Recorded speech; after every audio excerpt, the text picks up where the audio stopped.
됐나요? 함께 하실 말씀은 창세기 47장 13절에서 26절 함께 하겠습니다. 창세기 47장 13절에서 26절 빼앗기는 나라, 하나님 나라. 기분 나쁜 나라네. 99번째네, 그죠? 아까 100번째인지 99번인데. 다음 주면 100번이네, 그죠? 99번째 시간 갖도록 하겠습니다.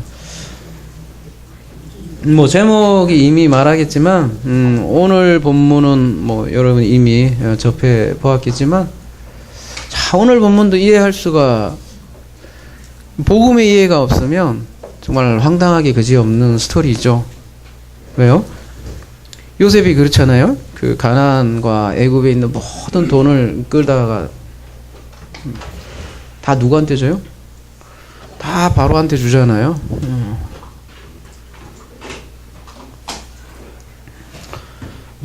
돈 다 떨어지니까 이제 그 가축까지 가져오고, 그것도 가축도 다 떨어지니까 모든 땅까지 그냥 다 바쳐갖고 바로에게 주는 혹독한 정치인으로밖에 그렇게 볼 수도 있지 않습니까?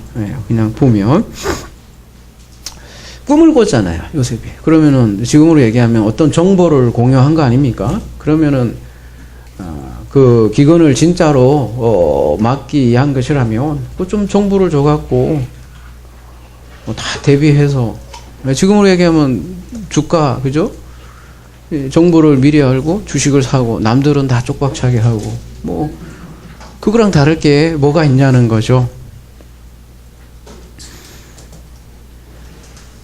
그래서 우리가 요셉의 스토리, 성경의 스토리 전체가 그렇겠지만 요셉의 스토리를 이해할 때 조심해야 하는 게, 요셉은 그리스도의 모형이라고 그랬죠. 그래서 그리스도라는 키가 없으면 성경은 그냥 황당하게 그지없는 책밖에 되지 않는다는 것이죠. 그리고 단순히 윤리 도덕적으로 읽게 되면 구약의 하나님은 굉장히 폭력적인 그런 하나님이 되는 거죠.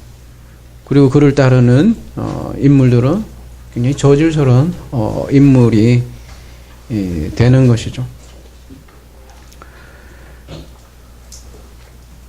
그렇다면 오늘 본문은 우리 이제 복음을 이해한다면 본문이 보일 것이고, 그 오늘 본문에 담긴 그 복음은 무엇일까 함께 살펴보기로 하겠습니다. 13절, 기근이 더욱 심하여 사방에 먹을 것이 없고 애굽 땅과 가나안 땅이 기근으로 황폐하니. 오늘 본문은 기근에 관한 것이네요. 그 야곱의 가족들을 보십시오. 야곱의 가족들도 기근으로 인해서 요셉을 찾아왔죠. 기근이 없었다면 야곱의 가족들은 그 수레를 타고 요셉을 만난 일이 없었겠죠. 수레에 대해서 우리가 이미 살펴보았지만, 수레는 승천, 그러니까 하늘로 장소 이동하는 그런 개념으로 성경에서 사용된다고 했는데요. 이 기근 없이 또한 승천도 없다는 얘기가 되겠네요. 기근이라는 게 뭐예요? 양식이 없는 거잖아요. 농사가 실패한 거고 열매가 없는 건데, 농사를 지었는데 열매가 없는 거예요. 근데 특별히 성경에서는 이러한 기근의 심상을 사용해서 정말 기근은 무엇인가를 우리에게 알려주는데, 아모스 8장 11절 함께 하겠습니다. 주 여호와의 말씀이니라. 보라, 날이 이를지라 내가 기근을 땅에 보내니니 양식이 없어 주림이 아니며 물이 없어 가람이 아니요 여호와의 말씀을 듣지 못한 기갈이다. 이 기근이라는 게 라합인데요. 이거 여러분 제가 말씀드렸던 것 같은데, 이게 라라는 게 이게 뭐 악하다는 뜻이잖아요. 라. 거기다가 뒤에 하나 베이트 하나 더 붙은다는데요. 말하자면 이렇게 악한 성전에서 기근이 일어난다고 성경에서 얘기하고 있는데요. 그러니까 성전에서 참 양식을 주지 못하면 그거를 기근이라고 그래요. 기근. 여러분 지금은 인터넷 시대잖아요. 홍수처럼 넘쳐나죠. 설교나 이런 것들이. 그럼에도 불구하고 그런 경험을 많이 하실 거예요. 참 많긴 많은데 의외로 들을 말씀은 뒤따 없다라는 생각을 가지지 않을 수 없어요. 그죠? 그게 또 일종의 기근이죠. 기근. 근데 그런 기근에 처한 자들에게 모든 것을 빼앗고 참된 양식을 주는 지금 양식의 주관자로 오늘 우리 요셉을 볼 수 있고 그런 요셉으로 세운 것을 우리가 볼 수 있습니다. 자, 함께 계속 이어서 보겠습니다.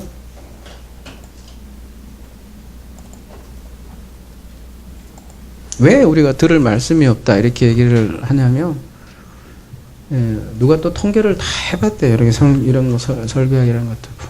근데 본문 딱 읽어놓고 본문 얘기 안 하고 그냥 자기 생각을 하는 게 90% 이상이 다 그렇대요. 아니요? 야, 참. 이것도 제 얘기인가 봐요. 근데 하여튼 본문을 읽어놓고 본문 얘기 안 하고 계속해서 그냥 자기 생각 하는 게 대부분의 설교라는 거죠. 그래서 어떻게 보면 저희 하나사랑 강의 같은 경우 굉장히 딱딱해요. 그리고 요즘 제가 많이 듣는 얘기가 되게 졸리는 목소리래요. 그래서 좀 듣기 힘든 목소리래요. 좀 인토네이션 좀 하고 좀 강약 조절 좀 하고 좀 배워야 될지 모르겠지만 아무튼 이렇게 비실비실하고 말도 현찮게 하는데 듣는 거 보면 기적인 것 같아요. 더구나 뭐 재밌는 얘기 안 하잖아요. 지금도 그렇잖아요. 본문 읽고 그냥 본문 얘기하고 본문 읽고 본문 얘기하고 예하라는 거는 하지도 않고.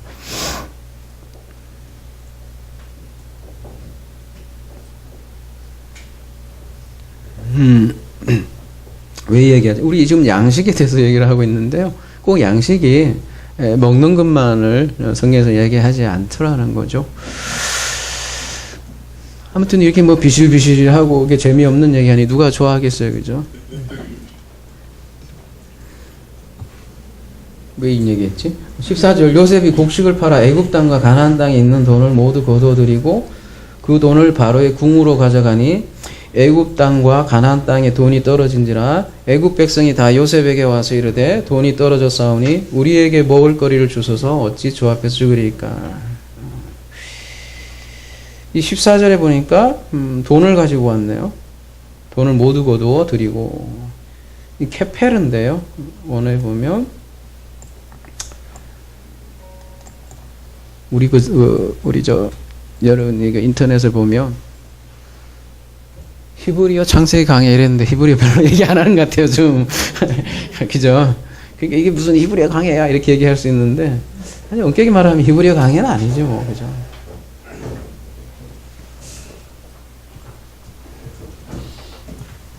근데 이 스토리 단위가 워낙 커서 그래요.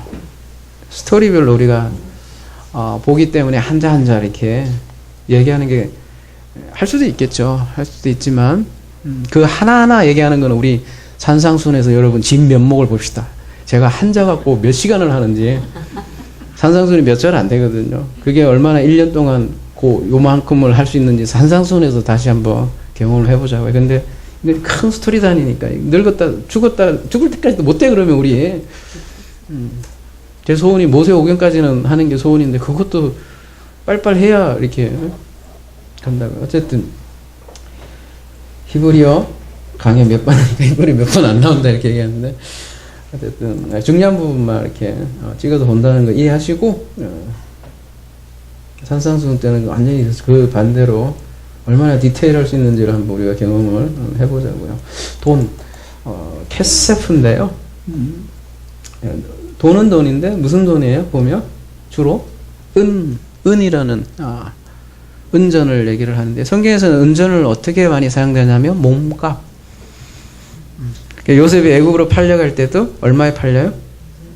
은 20, 그죠? 호세아서에도 보면 아내를 고멜이 데리고 오잖아요. 그때 얼마요? 은 15. 그 다음에 보리 한 호멜 반.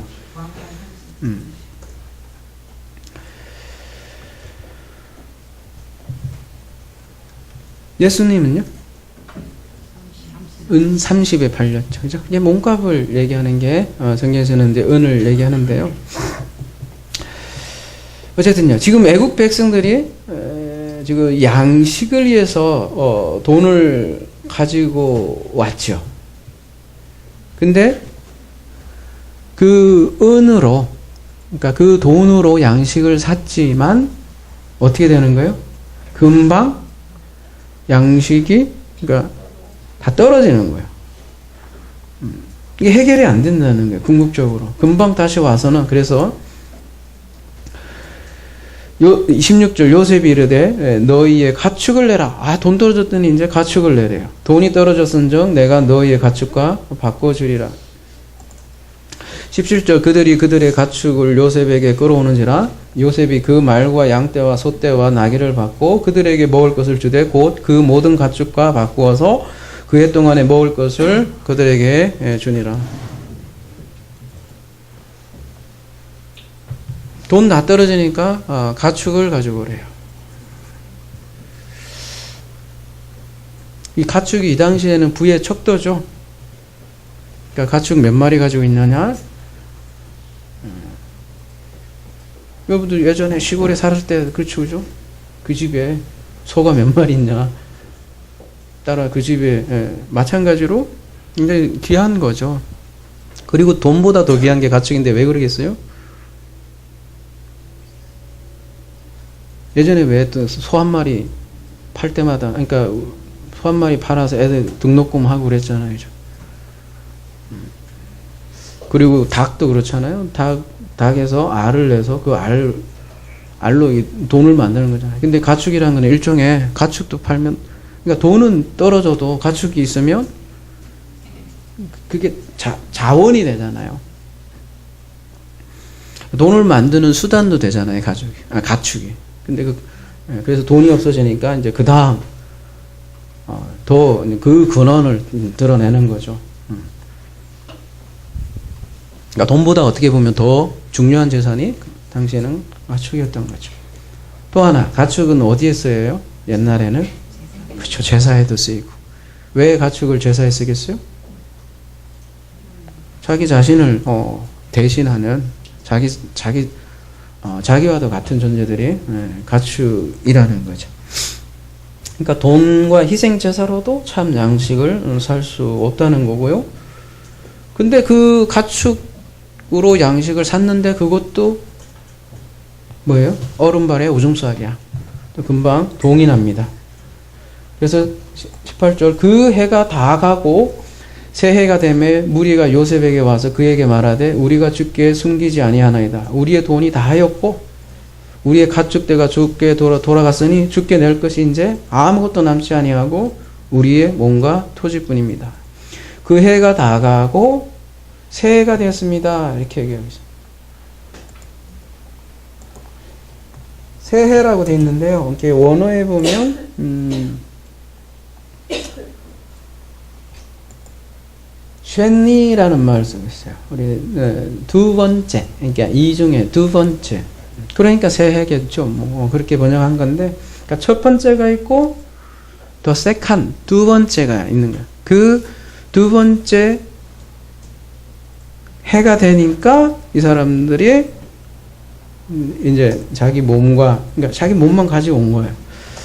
이게 어떤 뉘앙스냐면요. 이 두 번째 새라는 게 여러분 그런즉 고린도서 5장 17절 그런즉 누구든지 그리스도 안에 있으면 새로운 피조물이라 이전 것은 지나갔으니 보라 새 것이 되었도다. 이런 뉘앙스하고도 같고요. 계시록 21장 4절 가볼게요. 아까 그거는 밥 먹을 때 외운 거라 기억이 애울 수 있는데 이거 못 외우겠어. 계시록 21장 4절 모든 눈물을 그 눈에서 닦아주시니 다시는 사망이 없고 애통하는 것이나 곡하는 것이나 아픈 것이 다시 있지 않으니 처음 것들이 다 지나갔습니다. 여러분 십계명도 보면 첫 번째 돌판이 있고 두 번째 돌판이 있죠. 첫 번째 돌판이 깨지고 두 번째 것으로 주어지잖아요. 그러니까 처음에 기간을 당한 그들이 이제 새로운 것이 주어지라는 암시가 담겨 있는 그런 문장이기도 해요. 그들은 여전히 기근에 처해 있어요. 그래서 근데 그들이 와서 요셉에게 하는 말이 우리는 남은 것은 몸과 토지뿐이래요. 그래서 이제 남은 몸과 토지를 요셉에게 바치는데요. 그들이 바로의 종이 되기를 원하는 거죠.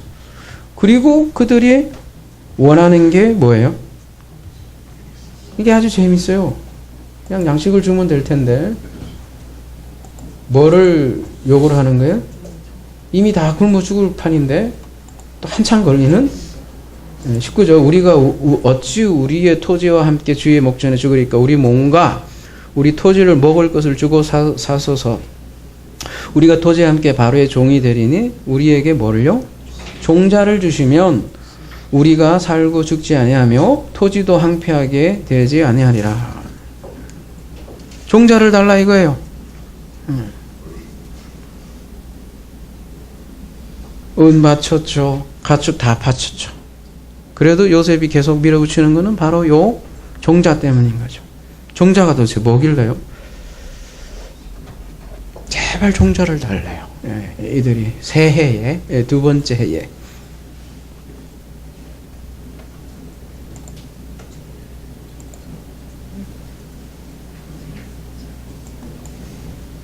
종자가 뭐예요, 여러분? 씨죠. 뭐 당연히 그 농사에 사용되는 뭐 그 종자를 얘기를 하겠죠. 근데 그 종자를 사용해서 성경에서 말하고 싶은 바가 있는 거죠. 어디 갔어? 종자 여기 있네. 제라죠. 많이 들어본다 하죠, 그죠? 여러분 제라 전문가죠, 여러분이 그죠? 제라. 오전에는 제라 그랬는데 그죠? 제라를 좀 더 세게 발음하면 제라가 되는 거죠, 그죠? 그 제라로부터 제라가 나오는 거죠, 그죠? 제라야, 제라. 요걸 좀 더 또 다른 걸 하면 자라 이거 있고 여성들이 좋아하는 명품 자라 자라도 있고 에우라고 그냥 농담한 겁니다. 네. 제라야. 제라가 뭐예요? 그러면 더 훨씬 더 여러분이 이제 잘 이해가 되죠. C.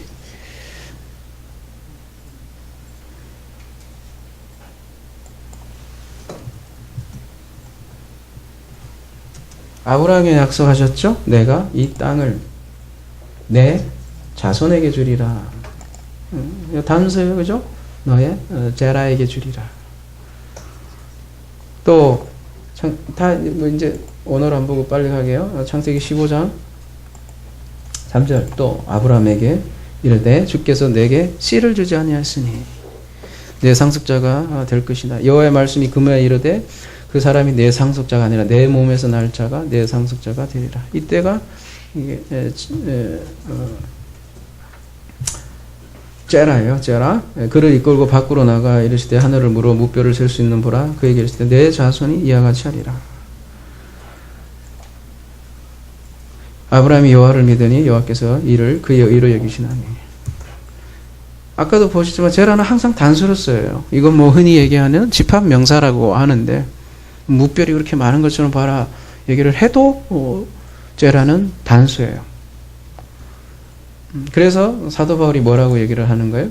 갈라디아서 3장 16절. 나 이거 드디어 외웠어. 그러니까 3장 16절이라는 거 이걸 다 외웠다는 게 아니라 이 말씀 맨날 찾아. 맨날.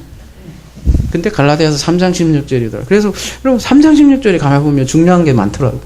요한복음 3장 16절 있고 고린도전서 3장 16절 있고 그런 식으로. 그래서 그렇게 해보세요.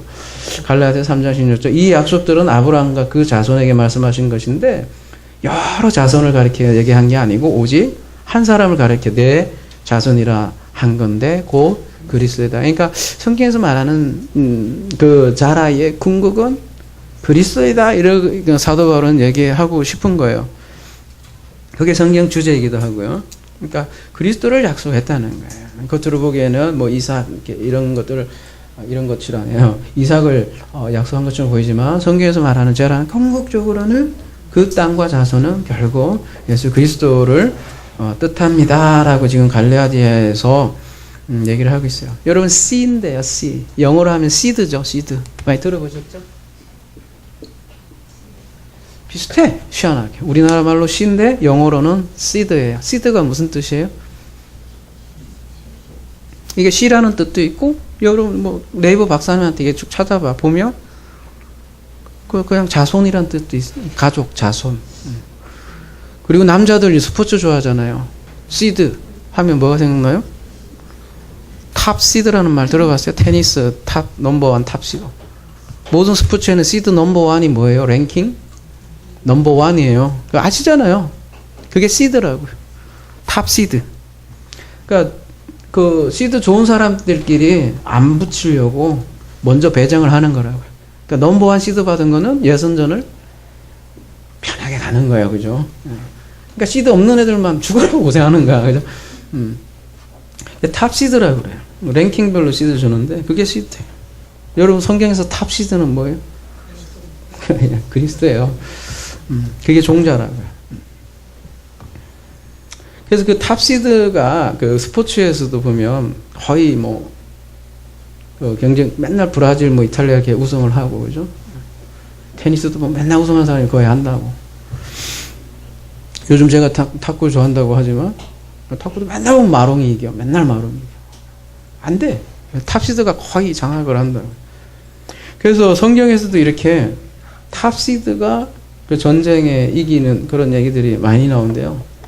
오늘 본문과 아주 밀접한 관련이 있는 창세기 22장 17절 가보면 내게 큰 복을 주고 내 씨가 크게 번성하여 하늘의 별과 같고 바다의 모래와 같게 하리니 뒷부분 여러분 주목해 보시죠. 내 탑시드가 그 대적의 성문을 차지하리라.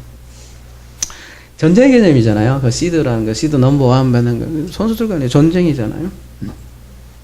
근데 여기에서는 단수의 씨가 그 대적의 문을 차지한다는 거죠. 이 약속이 단수의 씨에 의해서 성취된다는 거죠. 그럼 이 대적은 누굴까요? 대적은 누굴까요?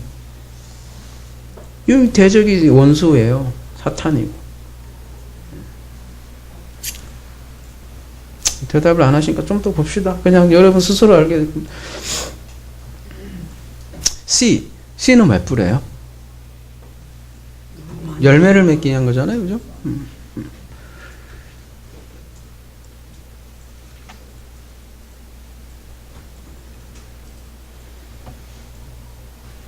비유인데요. 말하자면 예수께서 이 땅에 오셔서 씨 뿌리고 가셨잖아요. 마태복음 13장 비유도 그렇고 그리고 죽으셨어요.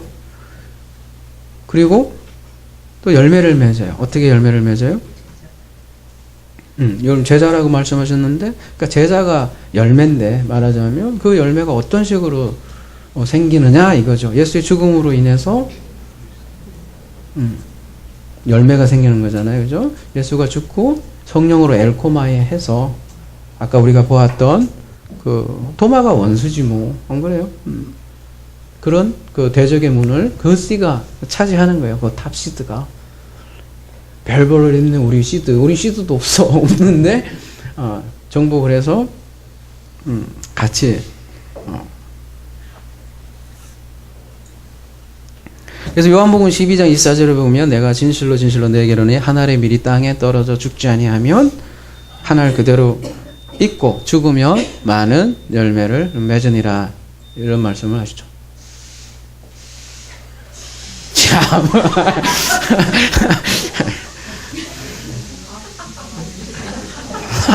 우리 쿠쿠님이 열매를 맺어서 그죠? 우리가 밥으로 먹는 거지 뭐. 그래서 그 열매를 성경에서는 포도로도 그리고 그런 거예요. 그래서 열매는 그리스도와 연합된 데들 포도를 열매라고 하는 거고요. 그래서 이렇게 애굽인들을 기근으로 경험하게 하는 것은 이러한 죽음으로 모는 거예요. 왜냐하면 죽음을 통해서 부활을 경험하는 거니까요.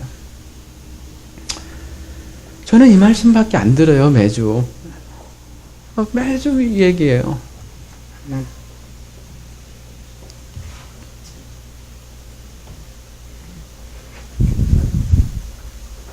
부활 이게 우리 요한복음에도 지금 이제 계속 부활로 이루어지지만 부활이 뭐예요?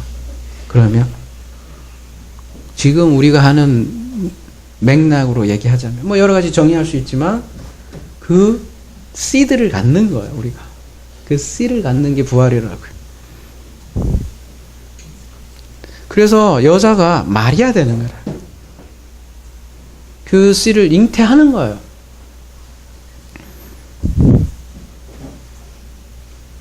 그 씨를 갖는 거라고요.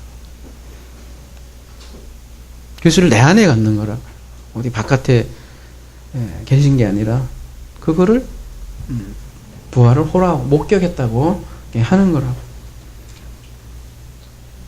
그랬을 때 오전의 얘기처럼 의심 많은 도마, 표적을 찾던 도마가 이제 쌍둥이로 사는 거죠. 왜? 그 씨를 가졌기 때문이죠. 이게 복음이에요.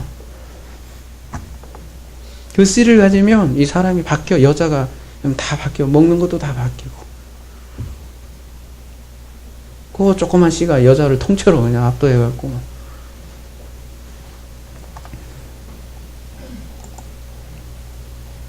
다시 47장 20절로 넘어갔습니다. 그러므로 요셉이 애굽의 모든 토지를 사서 바로에게 바치니 애굽의 모든 사람들이 기근에 시달려 각기 토지를 팔았습니다. 땅이 바로의 소유가 되니라. 21절 요셉이 애굽 땅 이 끝에서 저 끝까지 백성을 성읍들에 옮겼으나 제사장들의 토지는 사지 아니하였으니 제사장들은 바로에게서 녹을 받음이라. 바로가 주는 녹을 먹음으로 그들이 토지를 팔지 않음이었더라. 요셉이 백성에게 이르되 오늘 내가 바로를 이해하여 너희 몸과 너희 토지를 샀노라. 여기 종자가 있으니 너희는 그 땅에 뿌리라. 지금 23절에 보면 내가 바로를 위하여 뭐래요? 너희 몸과 토지를 샀노라. 앞에는 토지를 팔았습니다 이렇게 얘기하는데 23절에 뭐예요? 너희 몸과 토지를 샀다 이렇게 얘기를 하고 있어요. 그 얘기는 뭐예요? 몸과 토지, 아다마라고 되어 있는데요. 몸과 토지를 지금 같이 취급하고 있어요. 같은 의미로. 그들의 몸이 그들의 토지인 거예요. 근데 이 토지는 몹쓸 땅, 저주받은 땅을 얘기하는 거라고요. 근데 요셉은 그걸 이제 내가 샀고 그 땅에다 그 씨, 그 제라를 뿌린다는 거예요. 그러니까 열매가 생기는 거예요. 그러니까 애국 백성들은 자신들이 요셉의 게 소유되지 않으면 열매를 못 맺는다는 거예요. 그러면 그냥 그 땅은 황폐한 땅일 뿐이라는 거죠. 근데 그거를 요셉의 소유가 됐더니 땅이 이제 아주 좋은 땅이 된 거예요. 그럴 때 씨를 뿌리게 되면 열매를 맺는다는 거죠. 그렇게 해서 기근이 해결되는 거예요. 이 비유가 뭐예요? 신약에서 오면 30배, 60배, 100배 씨를 뿌렸더니 30배, 60배, 100배의 열매를 얻더라. 이 비유라고요. 그러니까 30배, 60배, 100배의 말씀 그대로 지금 창세기 47장에 겉으로 보면 막 나쁜 왕이 다 뺏는 것 같잖아요.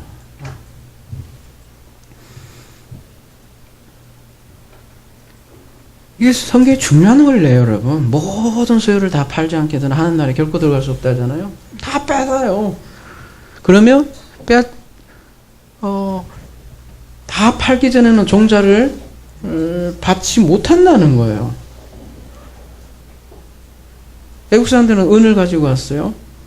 또 안 되니까 가축도 가지고 왔어요. 식물로 막 바꾸려고 했는데 모든 소유를 판 건 아니에요. 근데 자기의 몸과 같은 토지를 팔았더니 종자를 얻는다는 거죠. 여러분 신약에서 가장 난해한 구절이 있죠. 사도행전 5장 1절에서 11절. 무슨 얘기 나와요? 아나니아 삽비라 나오잖아요. 얘네들이 소유를 팔았어. 근데 이제 꼽을 쳤어. 그게 발각됐어. 그랬더니 냅다 그냥 한 사람이 죽고 또 하나도 또 꼽을 쳤어. 그럼 거짓말했어. 그랬더니 그냥 삽비라도 팍 죽는 거야. 야, 겁나네, 겁나. 난해 구절이잖아요. 여러분 오늘 지금 지금 요셉의 스토리를 이해하면 이 사도행전 5장 말씀이 무슨 얘기인지를 충분히 이해할 수 있을 거예요. 야, 이게 복음의 이해 없으니까 이걸 어떻게 이용을 하는 거예요? 또 있는 소유 다 내놔라. 꼽을 치면 천벌 받는다 해갖고 또 이렇게 신도들을 그죠? 유혹해서 재산 모으는 또 사이비들이 또 있어요, 그죠? 어디 교회는 또 다 바치면 나중에 1,000억씩 이렇게 배당을 해주겠다라는 교회도 있더라고요. 모든 세계 교회들이 다 자기네 교회로 다 올 거래. 그러면 교회 재산이 엄청 쌓일 거 아니냐? 그러니까 지금 투자한 여러분에게 1,000억을 배당해 주겠다고. 야, 대단한 주식 투자. 여러분 웃을 일이 아니라 지금 진짜 그런 교회가 있다니까. 근데 그런 교회들은 이 아나니아 삽비라 얘기를 어떻게 알겠어요? 다 봐라, 여기 다 내놨지 않느냐. 땅에다가 재물 쌓지 말고. 그렇게 볼지 모르겠지만 죄송하지만 그런 얘기가 아니라 오늘 본문을 하면 돈과 가축을 가지고 온 애굽인들과 똑같은 거예요. 그러면 생명을 얻지 못한다는 거예요. 모든 소유를 팔자 그 종자, 씨라는 건 생명이거든요. 그 생명을 얻는 거죠. 그렇지 않으면 죽음입니다 라는 것을 보여주는 게 아나니아 삽비라 이야기라고요. 마태복음 13장 44절. 천국 마치 밭에 감춘 보화 같으니 사람이 이를 발견한 후 숨겨두고 기뻐하며 돌아가서 뒤에 부분은요 자기의 소유를 다 팔아 그 밭을 사느니라. 우리 여러분 아이들이 부르는 나라라네. 그 아이들이 부르는 그 복음성가 있죠. 우리 어렸을 때 뭐예요? 돈으로도 못 가요. 하나님 이런 게 있잖아요, 그죠? 힘으로도 못 가요. 하나님 나라 거듭나면 가는 나라 하나님 나라 믿음으로 가는 나라 하나님 나라 이랬잖아요. 가는 나라라 좀 아쉽고요, 그죠? 돈으로도 못 와요 이러면 훨씬 더 가는 부분도 있죠, 여러분. 근데 먼저 온단 말이죠. 근데 좀 그런 면이 좀 아쉽기는 하지만 또 거듭난다는 게 뭐냐, 또 믿음으로 간다는데 그 믿음이 뭐냐 이런 여지가 있긴 하지만 그래 참 그 믿음의 개념으로 이해한다면 참 맞는 말이잖아요. 돈으로 못 가요. 딱 그 얘기예요. 오늘 본문이 돈으로도 못 가요. 하나님 나라 이렇게. 뒤에 가면 그죠? 이 꼬맹이가 부르는 이게 뭐예요? 마음 착해도 못 가요. 마음 착해서 가는 것도 아니라고요, 여러분. 그죠? 허여포도 못 가요. 이것도 아니고. 근데 그 복음성가 가만히 들어보면 진리예요. 그죠? 진리예요, 진리. 딱 오늘 본문을 여러분 이해 안 되시면 꼬맹이들 부르는 그 복음성가를 오늘 본문을 이해해도 맞을 겁니다. 다시요. 창세기 47장 24절. 추수의 5분의 1을 바로에게 상납하고 5분의 4는 너희가 가져서 토지의 종자로도 삼고 너희의 양식으로도 삼고 너희 가족과 어린아이의 양식으로 삼으라.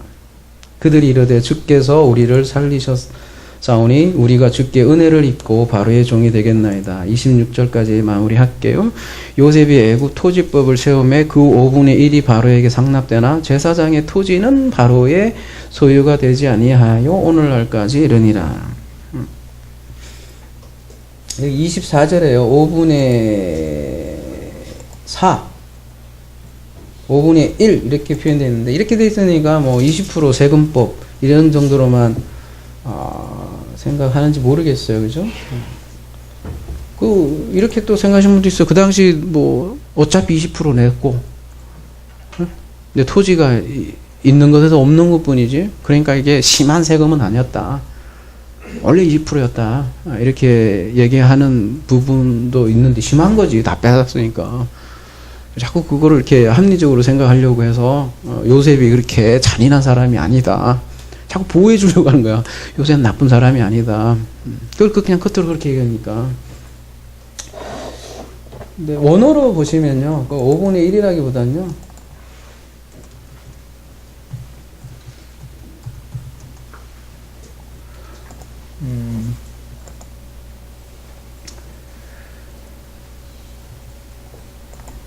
그냥 다섯째.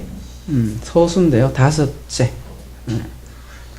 그러니까 언어상으로 그냥 그 직역을 하면 넷째는 너희가 가지고 다섯 번째는 바로를 위하여 주라 이렇게 돼 있는데요.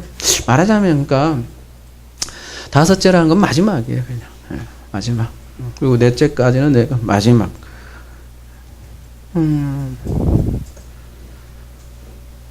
그 요셉의 그 형제를 시험하는 장면에서도 우리가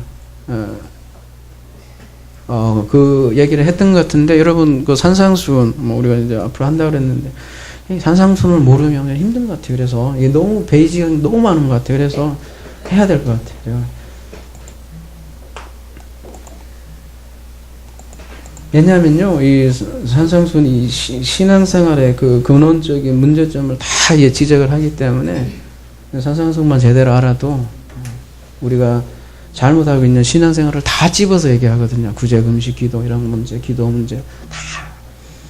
그럼 뭐를 위해서 기도할 건지 다가 사실 그 예수님의 말씀에 그 집약돼 있잖아요. 요한복음은 이제 좀 성령의 입장으로 많이 이렇게 돼 있다면, 마태복음 뭐 어떤 율법적인 생활을 탈피하는데 예수께서 많은 얘기를 했는데 굉장히 베이직이 많이 되기 때문에 해야 될 것 같아요. 자, 아무튼 마태복음 5장 26절 진실로 내게 이르노니 내가 한 푼이라도 남김없이 다 갚기 전에는 결코 옥에서 나오지 못하리라. 거기가 어디예요? 옥인데 옥에 한 푼이라도 안 갚으면 못 나온대. 그러면 뭐야, 누구한테 그 돈 꽂았는데 얘를 다 갚아야 뭐 지옥에 안 간다는 얘기인가요? 예? 그럼 여기 뭐 빚 못 갚아서 파산한 사람들 다 치고 큰일 났네, 그죠? 그 얘기가 아니라는 거죠. 이거 몇 번 저희들이 반복해서 나눴던 말씀 같은데, 시간 관계상 이거 뭐 다 그럼 그 원어 봅시다. 이것도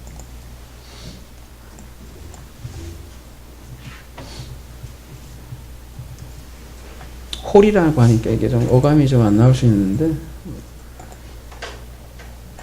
에스카토스가 뭐예요? 마지막. 고도란테스. 홀이가 이제 고도란테스예요. 마지막 고도란테스. 마지막 고도란테스가 뭐예요? 여기도 4분의 1이라고 되어 있는데, 고도란테스가 동전이에요, 동전. 동전인데, 여러분 누가복음에 보면 그 랩돈이라는 말이 나와요. 어쨌든 되게 작은 동전이에요, 둘 다. 그냥 마지막 작은 동전, 조그만한 돈, 뭐 그렇게 얘기하는 거예요. 그러니까 에스카토스 마지막 돈이란 건 뭐예요? 마지막까지 남아있는 작은 돈. 그러니까 마지막까지 남아있는 작은 지불금. 마지막 지불금을 얘기하는 게 에스카토스 코드란테스라는 거죠.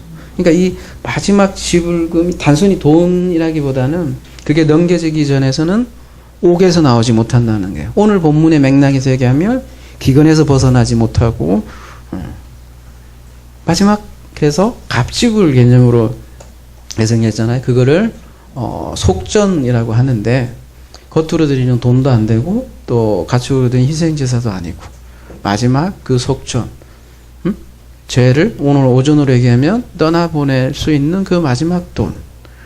성경에서는 이 속전을 뭐라 그래요? 그것도 그리스도의 죽음이라고 그러고. 그래서 이 속전 개념을 잘 이해시키기 위해서 또 도피성이라는 걸 만들고, 그죠? 근데 그 도피성에서 나올 수 있는 유일한 그 속전이 되는 거는 그냥은 안 되고 대제사장이 죽을 때 나올 수 있다. 그래서 그 대제사장을 또 그리스도를 통해 그리스도라는 것을 가르쳐 주기 위해서 그리스도의 죽음만이 마지막 갑지불이 되고 그럴 때 옥에서 벗어나고 지금으로 얘기하면 그 종자 발음이 이상하네. 종자 성경은 이 얘기밖에 안 해요. 그래서 근데 그거를 우리가 자기 부인이라고 하는 거고요. 그 자기 부인이 일어날 때 드디어 그 종자가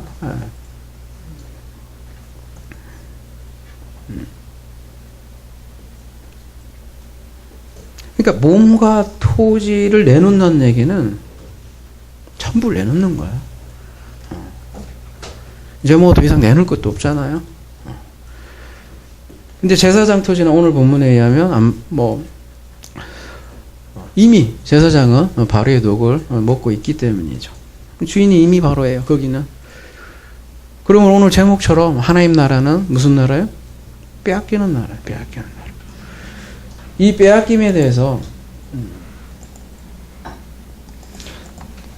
똑같은 메시지가 누가복음 9장 23절인가 또 무리에게 이르되 아무든지 나를 따르거든 자기를 부인하고 날마다 제 십자가를 지고 나를 따를 것이니라. 누구든지 제 목숨을 구원하고자 하면 잃을 것이요 누구든지 나를 위하여 제 목숨을 잃으면 구원하리라.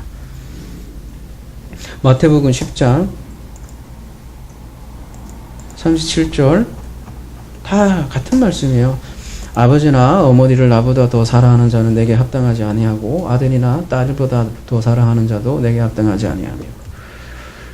그렇다고 아버지 엄마 막 이렇게 미워하라는 얘기예요. 마음껏 불효하라는 얘기 아니잖아요. 강조하기 위함이잖아요. 다 뺏겨야 된다. 왕에게 무릎 꿇어야 된다. 그거를 시로 얘기한 게 시편 2편이고요. 함께 가볼게요. 시편 2편 9절 내가 철장으로 그들을 깨뜨리며 질그릇같이 부수리로다 하시도다. 그런즉 군왕들아 너희는 지혜를 얻으며 세상의 재판관들아 너희는 교훈을 받을지어다. 여호와를 경외함으로 섬기며 떨며 즐거울지어다. 뭐라 그래요? 그의 아들에게 입맞추라. 이렇게 얘기를 하고 있어요. 이런 사람들이 복이 있는 사람이다. 이렇게 시로 얘기하고 있고요. 이런 내용이 아까 창세기 22장 다시 한번 가볼게요. 17절에 그 말씀이라고요. 무슨 말씀이요? 내 씨가 그 대적의 성문을 차지하리라. 그 대적이 바로 나였다는 거죠. 나를 차지하는 그리스도에 대한 하나님의 약속이 창세기 22장 그 17절이란 말이죠. 대적의 문을 차지한다니까 어디 가서 문 찾는데 그죠? 오늘 오전에 얘기를 하면 그 문 꼭 닫고 숨어 있는 그 제자들에게 푹 찾아오셔서 에이레네를 선물하는. 그렇게 천국은 문 꽉 닫아놔도 침노 당하는 거죠. 그래서 새로운 씨, 새로운 정자를 줘서 새로운 열매를 맺게 하는 거죠. 이러한 복음을 설명하기 위해서 요셉이 그 애굽의 땅들을 모두 몰수하고 가축도 몰수하고 돈도 몰수하는 그런 장면을 그린 거죠. 그리고 이제 기근은 흉년은 막을 내리면서 요셉의 스토리는 끝나는 거죠. 말씀을 읽겠습니다. 그래서 하나님 나라는 빼앗기는 나라라는 거죠. 침노당하는 나라고 자신의 모든 소유를 빼앗기는 나라죠. 근데 빼앗기는 거는 우리를 거지로 만들려고 하는 게 아니라 진짜 풍요를 누리게 하려고 빼앗는 거예요. 오늘 본문에서도 우리가 종이 되겠습니다 이러는데 여러분 종도 누구 종에 따라서 이 수준이 다른 거예요. 끝발이 다른 거예요. 그죠? 여러분 하나님의 종이면 할만하지 않아요? 그죠? 그렇잖아요. 회사도 있잖아요. 좋은 회사의 종도 종이에요. 잘 따지고 보면 좀 매일 야근하시고 그러잖아요. 그렇지만 진짜 좋은 회사의 종들은 프라이드가 대단하잖아요. 그죠? 하나님 나라의 왕은 하나님이고 그 왕이 우리 좋은 것 주려고 다 빼앗는다고요. 그게 탕자의 비유예요. 그 빼앗긴 탕자가 아버지 집으로 돌아오죠. 그래서 내가 아버지 종이 되겠습니다. 이 아버지 종 되는 게 나가서 세상 노릇 임금하는 것보다 훨씬 좋습니다. 이 성전의 앞에 문 앞에 움직이로만 있어도 내가 훨씬 좋겠습니다. 이런 고백을 했더니 아버지가 뭐래요? 그래 이 자식아, 저 지금부터 종 해라 이놈아. 너 그동안 많이 까불었지? 이리 와. 죽을 때가 내가 종 시켜줄게. 그랬어요? 아니야. 내 아들아. 잘했어. 잘 돌아왔어. 좋은 거 배웠지? 비싼 수업료 치렀지? 그래 이제 나하고 잘 살자. 그런 거 아니겠습니까? 하나님 나라가 그런 나라예요. 하나님이 빼앗으시고 좋은 것으로 주시는. 그래서 기근을 허락을 하시고